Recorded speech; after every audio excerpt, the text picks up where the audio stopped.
ইসলাম কখনো কালো মানুষকে ঘৃণা করতে শিখায় নাই। কারণ হযরত বেলাল রাদিয়াল্লাহু তাআলা আনহু কালো ছিলেন। রাসূল সাল্লাল্লাহু আলাইহি সাল্লাম তাকে অনেক বেশি পরিমাণে ভালোবাসতেন। একসময় এমন একটি ঘটনা ঘটে, বেলাল রাদিয়াল্লাহু তাআলা আনহু আযান দিতে একটু দেরি হয়েছে, এইজন্য সকাল হইতেছে না। রাসূল সাল্লাল্লাহু আলাইহি সাল্লাম বলছে, "বেলাল তুমি আযান দাও।" এবং সে আযান দেওয়ার পরই সকাল হয়েছে, সূর্য উঠেছে। কিন্তু এখনকার যুগের মানুষ যাদের কাছে টাকা আছে, যাদের চামড়া সাদা, তাদেরকে মূল্যায়ন করে, তাদেরকে সম্মান করে। কেন জানি না কালা চামড়ার মানুষদেরকে তারা ঘৃণা করে।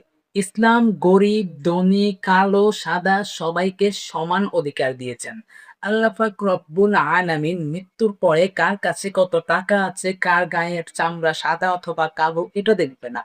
দেখবে শুধু নেকি। তাই আমাদের উচিত সবাইকে সমান চোখে দেখা।